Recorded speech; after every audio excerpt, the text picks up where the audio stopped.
In 1972, when Bill Ritchie was a professor of printmaking at the University of Washington, he was asked by Evergreen State College to write a shopping list of equipment for their new printmaking studio. 15 years later, he was invited again, this time to teach the 4 printing methods: silkscreen, relief, intaglio, and lithography.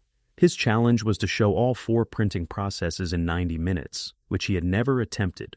Following is the third in the series, recorded by a student volunteer and, here, lightly edited for viewing convenience.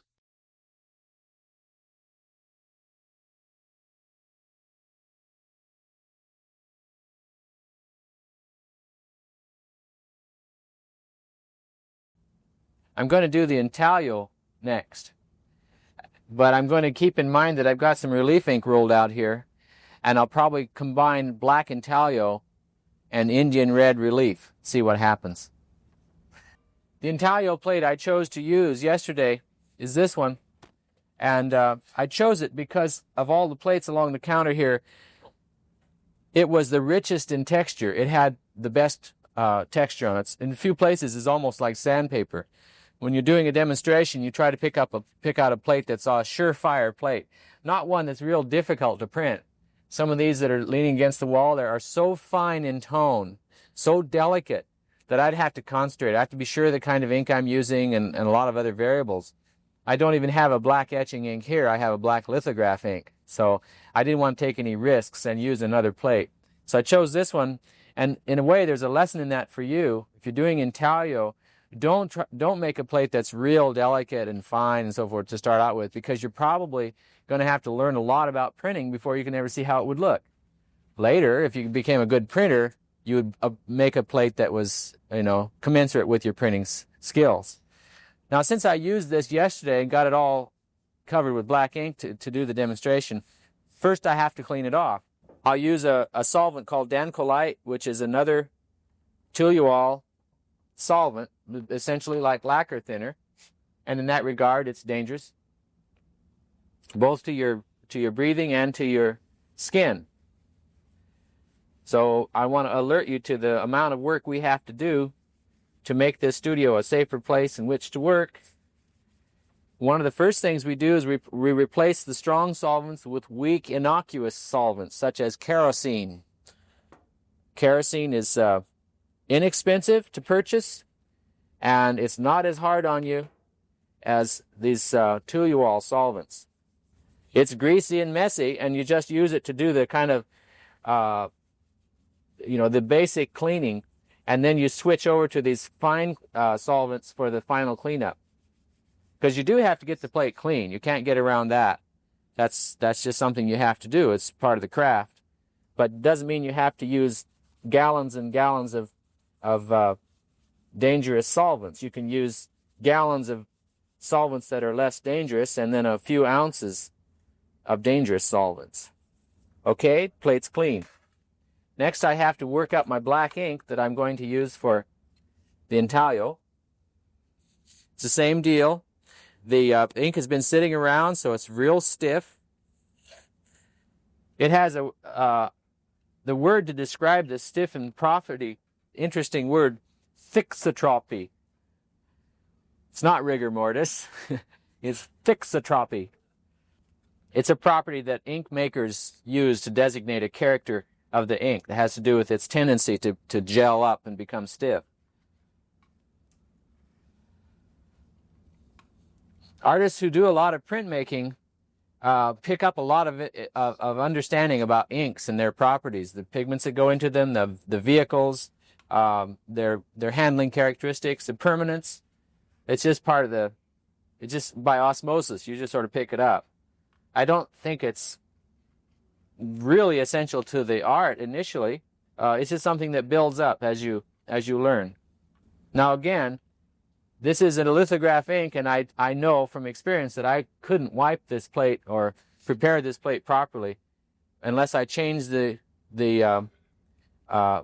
vehicle by adding an oil that's designed for intaglio printing.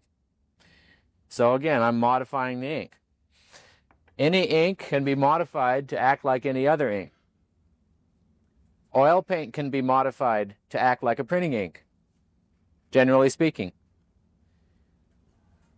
The only medium that doesn't always work out is for lithography, because as you'll see when I demonstrate printing of a lithograph, there's a very definite water and grease relationship that's necessary to balance, and you can't just go adding anything to oil paint and expect it to work for long as a litho ink.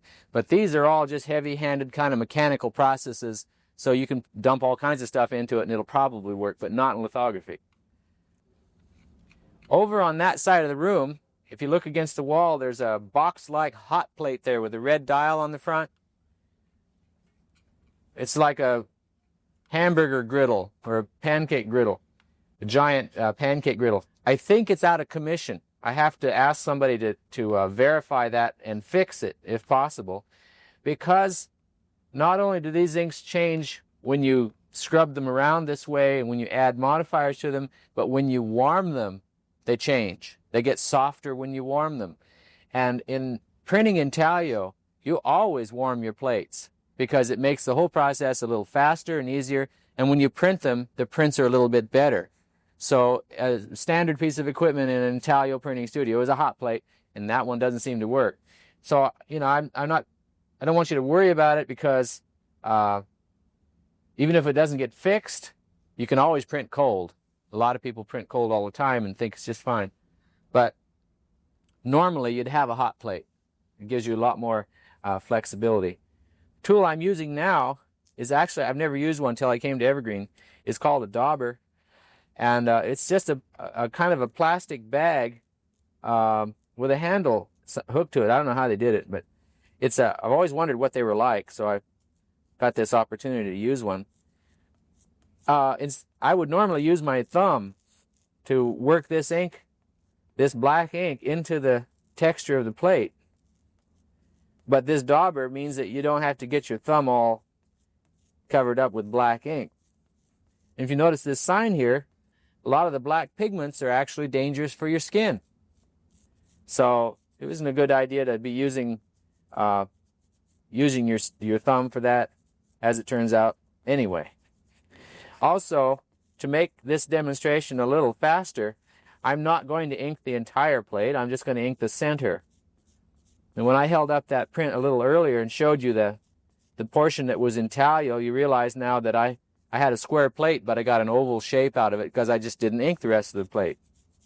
There are two steps here. There's the fabric wiping of the plate, and the fabric itself is called tarlatan.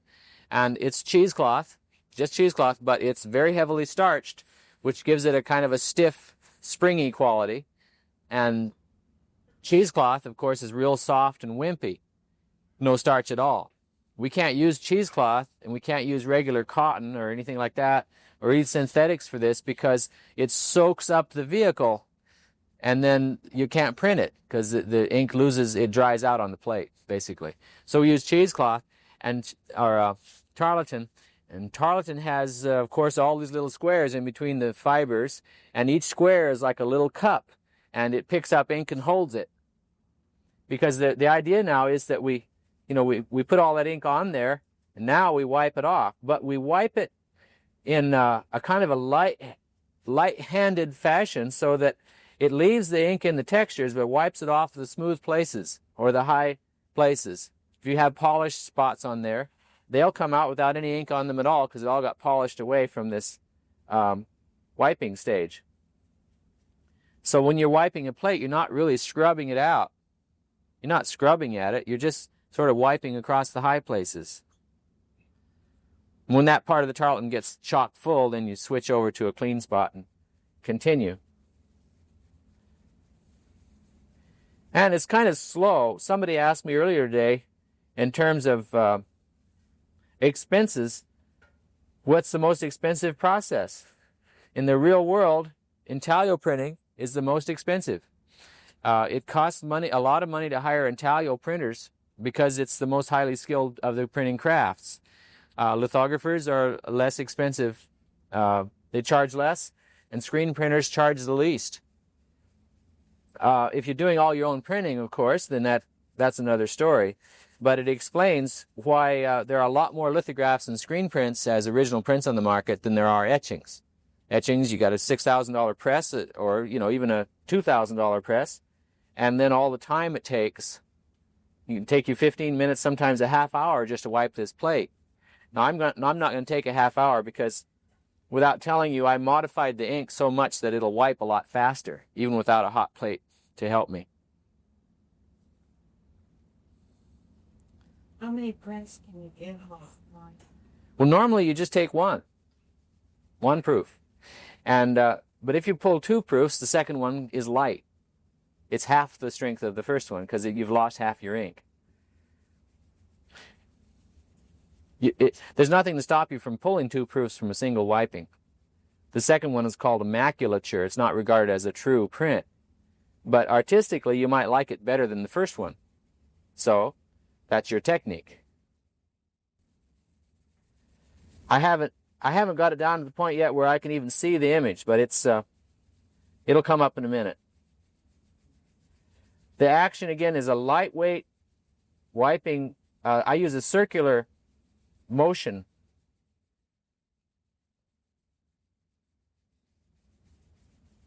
That was a no, you're ready for Brett.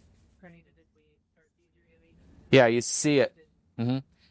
And if it's the very first one, you really don't know what you have until you print it. So it's hard to tell when it's ready. And after you see the first one, you make a decision. You say, well, it's too light. So then you adjust your wiping technique and you pull another proof. And or it's too dark, and so you wipe it a little longer. So until you pull that first proof, you really don't know where you are. But that proof proves where you are. There are actually 2 stages to this. There's the tarlatan wipe, and then there's the hand wipe. Now, if I hold it up to you, maybe even from where you're sitting, you can start to see an image. It's a little human figure against a white kind of halo effect. You can almost see it. And right around in that stage, I can switch over to the hand wipe. I'll give it a few more strokes with the tarlatan, and then you switch to the hand wipe. And the hand wipe is regarded by a lot of people as being very, very difficult, because it takes good coordination and a certain swiftness of the hand and so forth. You print with this kind of little meaty part of the heel of your hand, and you use that as a wiper. So it's like it slides across the plate, and it just picks up a little film of ink. And the hand then becomes a more sensitive kind of a tool, responsive wiping technique than the tarlatan. And it's always saved for last. Now, it also goes from different directions. So when I teach printing, I always put a lot of emphasis on this hand wiping. Now, actually, I started too soon with the hand wiping, so it won't act correctly, so I'm going to go back to the tarlatan for a few more strokes.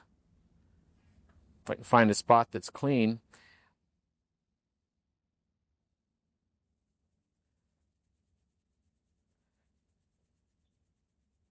It's hard. This ink is a lithograph ink to start with, and I've modified it with an Intaglio oil, an oil intended for Intaglio inks, and it's cold, so it's not coming up as fast as I wish it were. Well, I'm going to have to leave it at that. Normally this little white halo would come up very bright, but this ink was not set up correctly to start with. I should have put more oil in it than I did. So I'm just going to go straight to the relief print and prove it. And that's the best thing to do when you've got this kind of problem. Rather than struggle with it, just prove it and clean the plate and go back and modify the ink and do it over again. But it's like a trial and error process. Now, this ink may get a little bit black when I roll it across. I'm not sure. It'll depend on, well, in fact, I can ensure that it won't if I just use some foresight and change the viscosity of it.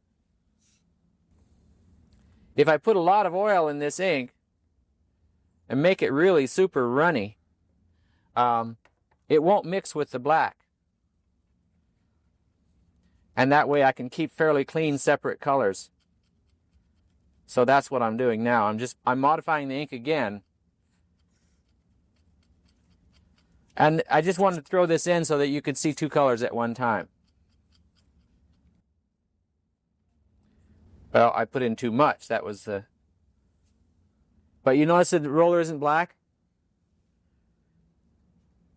The property I've worked with here is called viscosity. Viscosity, V-I-S-C-O-S-I-T-Y, viscosity. And it refers to the thickness of the ink, or how runny the ink is, how thin or how stiff. A high viscosity ink is very stiff. It's like that can was, it's like gelatin. And a low viscosity ink is one that's almost all oil. And because the Intaglio ink has very high viscosity, it's not coming off on the roller because they hate each other. It's like oil and water. They won't mix.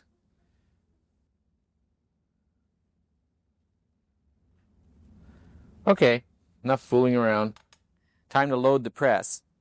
Now I've got my hands all inky, so it's not supposed to handle these blankets with inky hands. And we don't yet have hand cleaner, so I kind of, I can put on some gloves, I guess. Usually when I put gloves on, I can hardly get them off again. Did you ever have that happen to you? Can't peel them off? I should have been wearing these gloves when I was doing the wiping. Now, I'm going to use this little part of the table, Nate, so I'm going to ask you to move. And since I'm wired into the video here, I'd like to ask you to pull me a piece of that paper out and just drop it right on this blotter I put over here on this counter.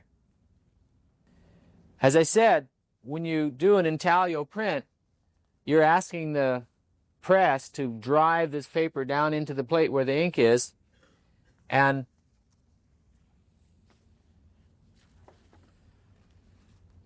it has to be softened to make that happen, and dampening the paper is the best way to soften it. So I soak this paper for about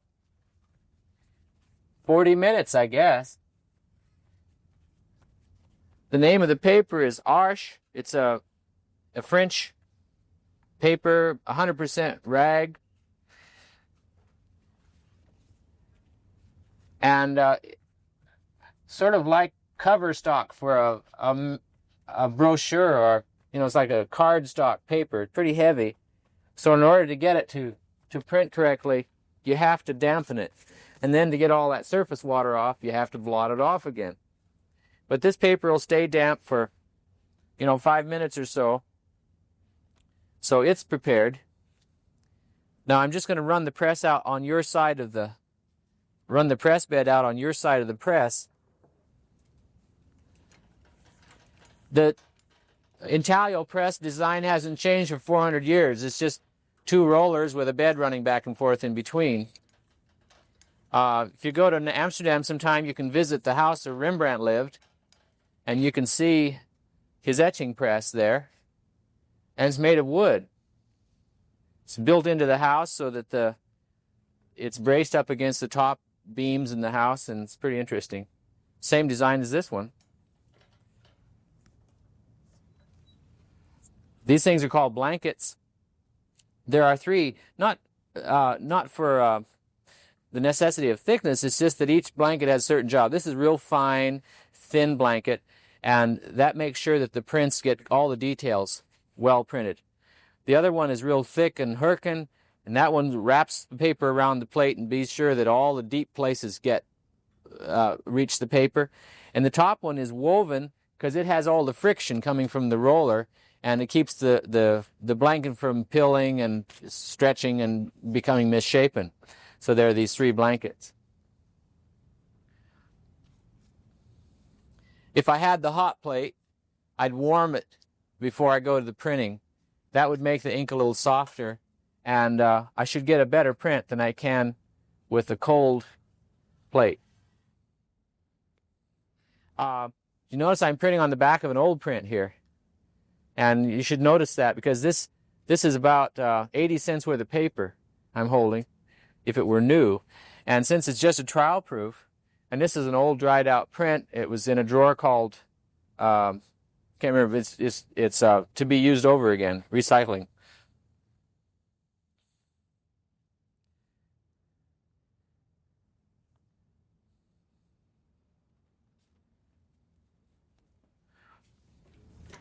Now, yesterday I had to do quite a bit of trial and error when I did this demonstration to get the pressure correct.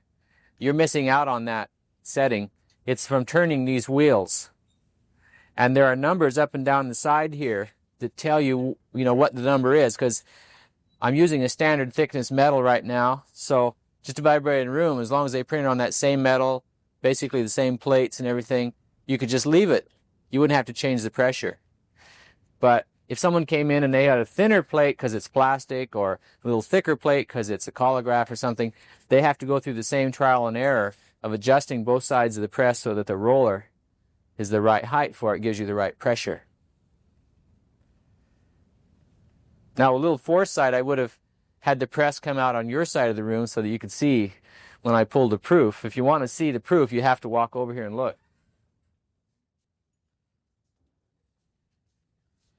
Now, these gloves look black, but that's old, dried out ink, so they're actually pretty good for keeping my hands clean.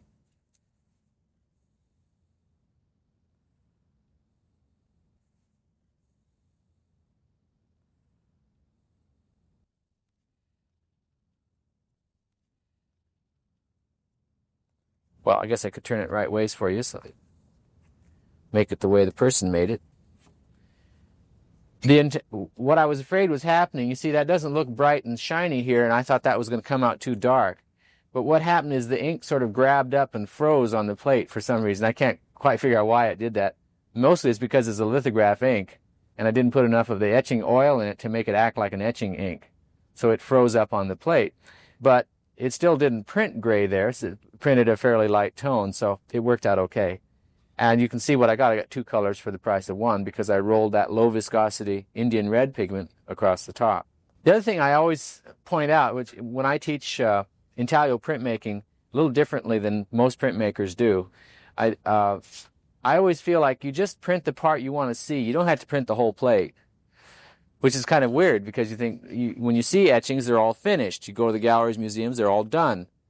But when you're making the plates, you're usually only concerned with one part at a time, or, this corner and that corner. And plus, you might just like the way it looks when part of the plate is printed and the rest of it isn't.